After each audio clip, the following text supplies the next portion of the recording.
الشيطان اللعين الرجيم بسم الله الرحمن الرحيم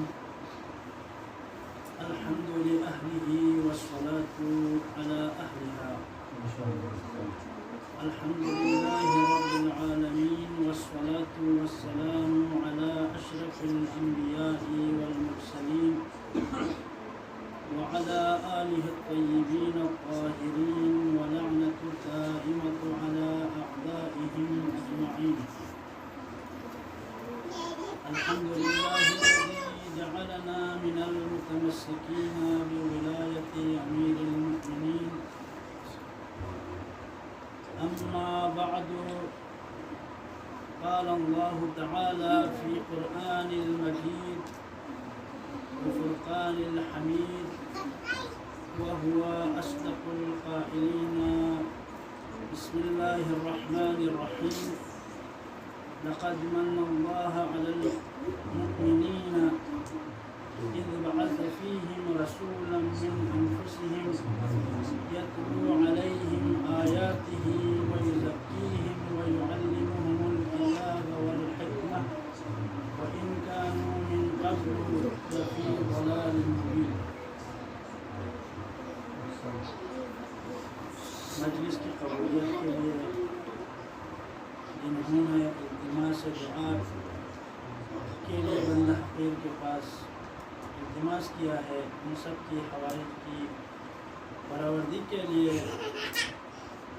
جو عالم مسافرت میں پریشان ہے، ان کی پریشانیوں کو دور ہونے کے لیے اور تمام طلاب کی کامیابی کے لیے، جو دنیا میں نہیں ہے ان کی مغفرت کے لیے، جو دنیا میں ہیں ان کو صحت سلامتی کے لیے مل کر بآواز بلند صلوات اللهم صل على محمد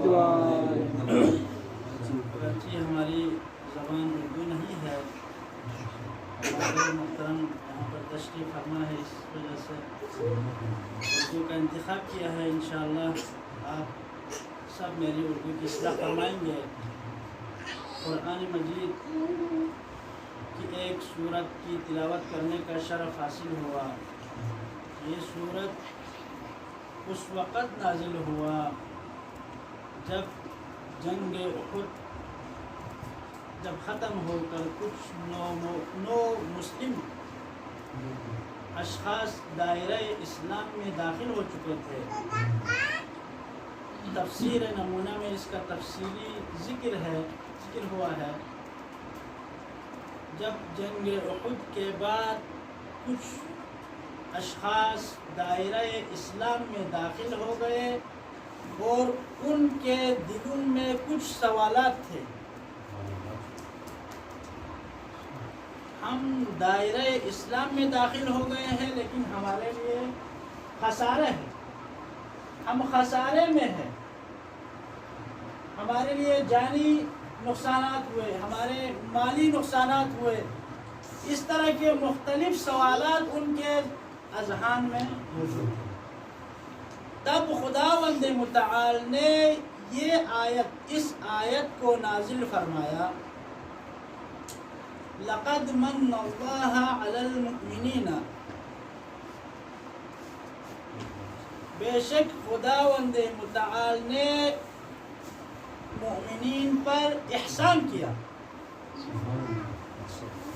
احسان کس طرح احسان کیا؟ اذ بعث فیہم رسولا من انفسہم، انہی لوگوں میں، انہی مؤمنین میں سے رسول کو مبعوث کر کے ان پر احسان کیا. یتلو علیہم، اور وہ رسول ان لوگوں پر آیات کی تلاوت کرتے تھے. وَيُزَكِّيهِمْ، اور لوگوں کی تزکیہ نفس کرتے تھے. وَيُعَلِّمُهُمُ الْكِتَابَ وَالْحِكْمَةَ، اور وہی رسول قرآن اور حکمت کی تعلیم دیتے تھے. وَإِن كَانُوا مِن قَبْلُ لفی ضلال مبین. اگرچہ یہ لوگ اسلام کے آنے سے پہلے کھلی گمراہی میں مبتلا تھے. یعنی جو جنگ احد میں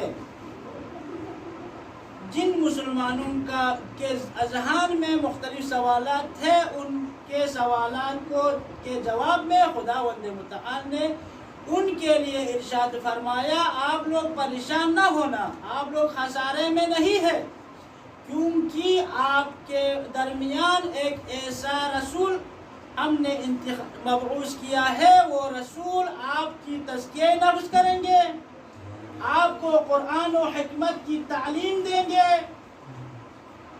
آپ لوگوں کو دنیا اور آخرت میں کامیابی اسی میں ہوگا.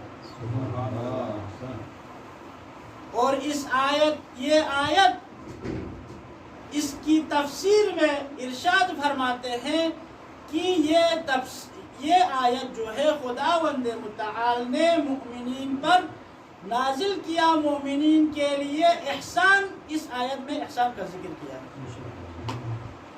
اور خداوند متعال کے نعمتوں میں سے سب سے بڑی نعمت پیغمبر اسلام کو مبعوث برسالت کرنے کو قرار دیا.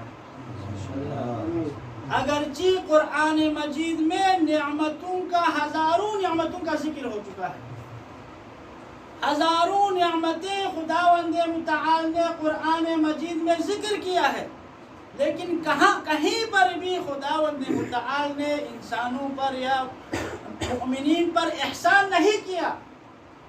صرف یہی مقام ہے، اس مقام پر خداوند متعال نے لوگوں پر احسان جتایا کہ میں نے آپ لوگوں پر ایک رسول بھیج کر آپ لوگوں پر احسان کیا. اب اس آیت کا تفصیلی اگر ہم مطالعہ کریں، اس کے تفاسیر کا ہم مطالعہ کریں تو اس آیت میں مؤمنین کا ذکر ہوا ہے. لقد من اللہ علی المؤمنین، خدا نے مؤمنین پر احسان کیا ہے. یہاں پر یہ بھی ذکر کر سکتا تھا کہ مؤمنین کے جگہ پر بشر کا ذکر بھی کر سکتا تھا. کیوں یہاں پر ذکر نہیں کیا بشر؟ حالانکہ پیغمبر اسلام جو ہے تمام بشر پر رحمت للعالمین ہے، تمام بشر کے لیے مبعوث برسالت ہوئے ہیں. یہاں پر صرف مؤمنین کا ذکر کیوں کیا؟ تو تفسیر نمونے میں اس کا ذکر اس طرح آیا ہے کہ مؤمنین کا ذکر اس لیے کیا ہے کیونکہ پیغمبر اسلام پر صرف مؤمن لوگ ہی ایمان لاتے تھے. اگر تمام بشر اگر پیغمبر اسلام پر مکمل ایمان رکھتے تو یہاں پر بشر کا ذکر ہوتا، چونکہ یہاں پر تمام بشر نے پیغمبر اسلام کو قبول نہیں کیا، اس کی پیغمبر اسلام کی رسالت کا، نبوت کا اقرار نہیں کیا. صرف مؤمنین نے ایمان لائے، مؤمنین نے اقرار کیا، تو یہاں پر ذکر مؤمنین شمار کیا گیا. اللهم صل على محمد وآل محمد. تو پیغمبر اسلام مؤمنین کے لیے خداوند متعال نے احسان لگایا. اور اس آیت کے دوسرے حصے میں خداوند متعال ارشاد فرماتے ہیں اذ بعث فیہم من انفسہم، اور اس رسول کو ہم نے تمہارے نفسوں میں سے انتخاب کیا ہے، مبعوث کیا ہے.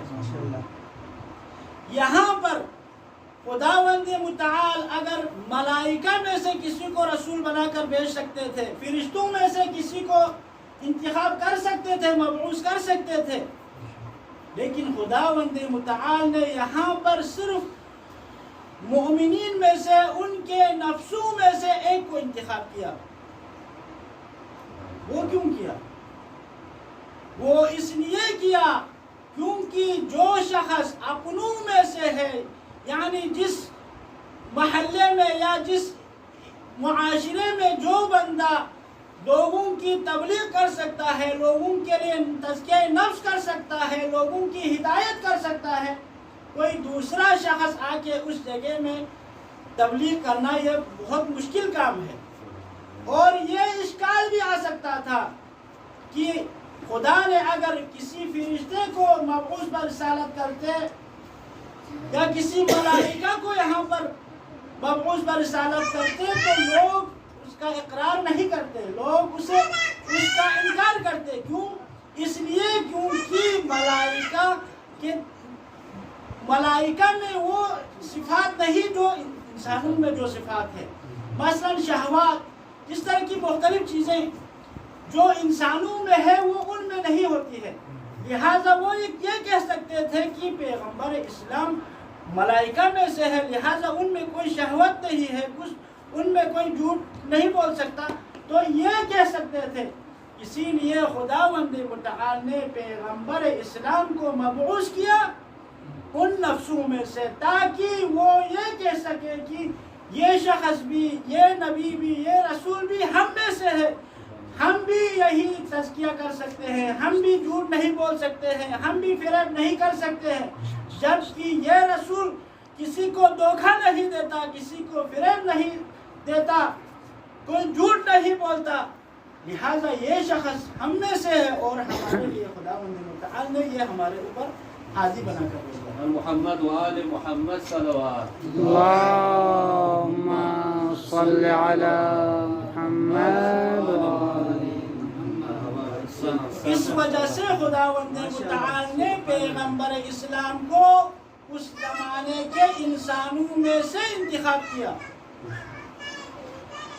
اور اس آیت کے آخری حصے میں 3 حصے ہوتے ہیں، آخری حصے کا ایک حصہ یہ ہے یتلو علیہم آیاتہ۔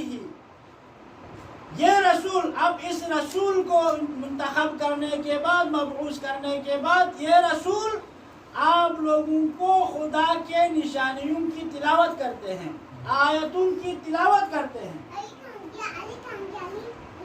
دوسرے حصے میں وَيُعَلِّمُهُمُ الْكِتَابَ وَالْحِكْمَةَ، خداوند متعال کے بھیجے ہوئے کتاب خدا کی تعلیم دیتے ہیں اور حکمت کی تعلیم دیتے ہیں۔ اور تیسرا جو ہے وَيُزَكِّيهِمْ، اور یہ رسول تزکیہ نفس کرتے ہیں، لوگوں کو تعلیم دیتے ہیں، لوگوں کی اصلاح کرتے ہیں۔ کس طریقے سے اصلاح کرتے ہیں؟ پیغمبر اسلام اصلاح کرتے ہیں لوگوں کو اپنے اخلاق حسنہ کے ذریعے سے۔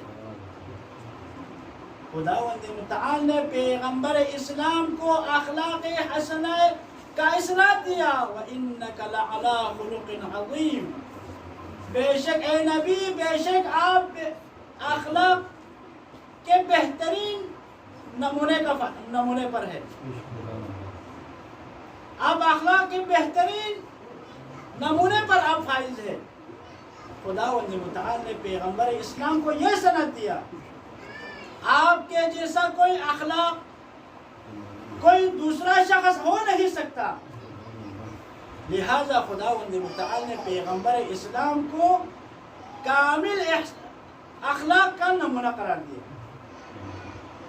کیوں نہ قرار دے پیغمبر اسلام کو؟ پیغمبر اسلام اپنے اوپر کوئی ظلم ہوتا تو کسی سے بدلہ نہیں لیتا تھا، کبھی پیغمبر اسلام نے جھوٹ نہیں بولا، کسی کو فریب نہیں دیا۔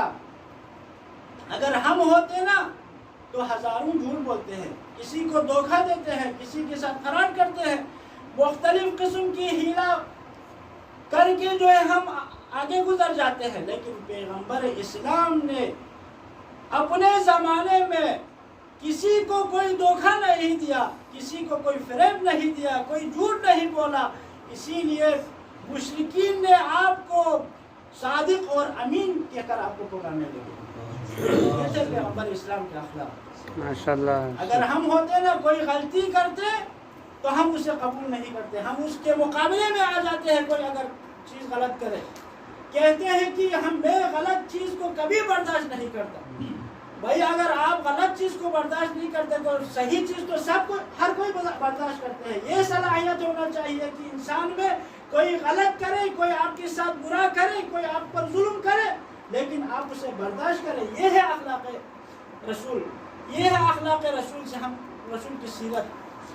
ہم پیغمبر اسلام سے اس طرح کے اخلاق کو اپنانا چاہیے کہ نہ کہ کوئی آپ پر ظلم کرے، کوئی آپ پر بہتان باندھے، کوئی آپ پر جھوٹ بولے تو آپ اس کے مقابلے میں آ کے اسے بہتان باندھنے لگے، آپ اس کے اوپر ظلم کرنے لگے. یہ اخلاق رسول میں سے نہیں ہے. اسی لیے پیغمبر اسلام نے خود ارشاد فرمایا انی بعثت لاتمم مکارم الاخلاق، مجھے اخلاق کی تکمیل کے لیے مبعوث کیا گیا ہے.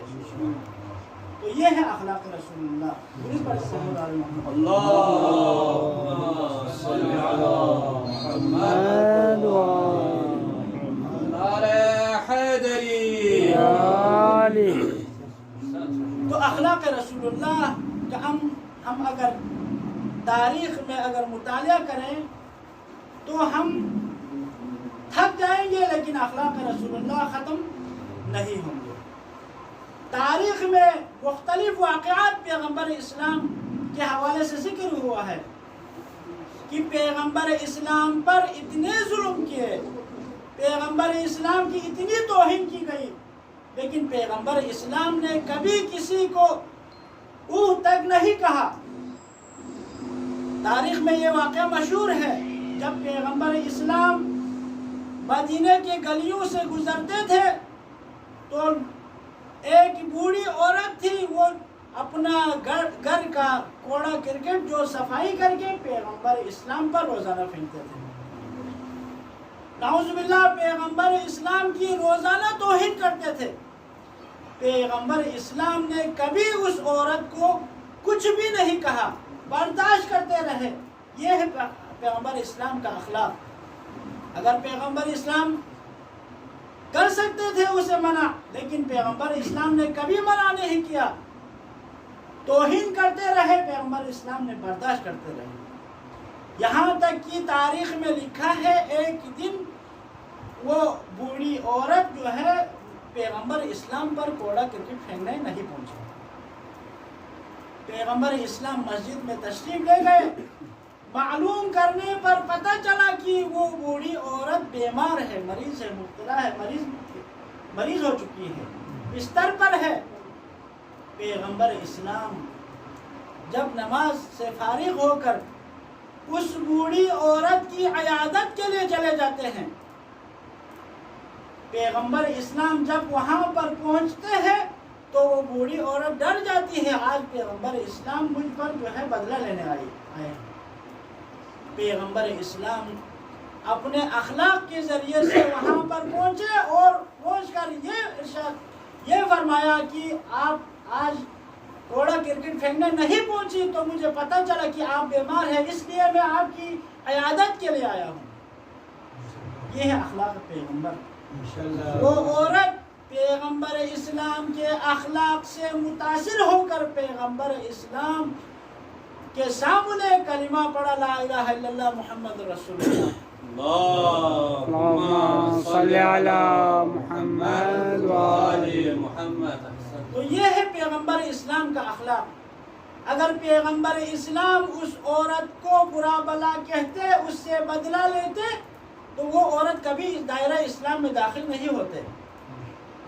اب پیغمبر اسلام نے برداشت کرتے رہے اور آخر تک اس عورت کی جو نافرمانی تھی، وہ عورت جو ہے ہمیشہ پیغمبر اسلام کی توہین کرتے تھے، برداشت کرتے رہے. آخر میں جا کر اس عورت کو یہ احساس ہوا کہ پیغمبر اسلام یہ حقیقی پیغمبر ہے. اس کے اخلاق کے ذریعے سے اس عورت کو پتہ چلا کہ یہ پیغمبر حقیقی پیغمبر ہے، لہٰذا وہاں پر اقرار رسالت کیا. یہ ہے پیغمبر اسلام کا اخلاق. ایک اور واقعہ مشہور ہے. پیغمبر اسلام جب مدینے کی گلیوں میں جا رہے تھے تو ایک اور بوڑھی عورت اپنے اوپر کچھ سامان لیے ہوئے اپنے گھر کی طرف جا رہی تھی. پیغمبر اسلام نے جب وہ منظر دیکھا تو پیغمبر اسلام وہاں پر تشریف لے گئے اور اس بوڑھی عورت کی مدد کی اور اس کے جو سامان تھے اپنے اوپر لاد کر پیغمبر اسلام نے اس بوڑھی عورت کے گھر تک پہنچایا. جب گھر تک پہنچایا تو وہ عورت جو ہے مشرکین میں سے تھے. پیغمبر کے بارے میں انہوں نے سنا ہوا تھا کہ ایک پیغمبر آیا ہے جو نبوت کا دعویٰ کر رہا ہے، جھوٹے نبوت کا، نعوذ باللہ. اور وہ عورت جو ہے پیغمبر اسلام کو نصیحت کرنے لگا، اے جوان، آپ اس جگہ میں آپ ایک مرد صالح لگتا ہے، یہاں پر ایک پیغمبر آیا ہے محمد نامی، اس سے آپ کبھی نہ ملنا، کیونکہ اگر آپ ان سے ملیں گے وہ آپ اپنی طرف آپ کو راغب کریں گے. پیغمبر اسلام ہنسنے لگے کیونکہ وہ پیغمبر ہی وہ خود تھے. جب پیغمبر اسلام نے اپنا تعارف کرایا کہ آپ جس پیغمبر کی بات کر رہے ہیں وہ پیغمبر میں ہوں، وہ محمد میں ہوں.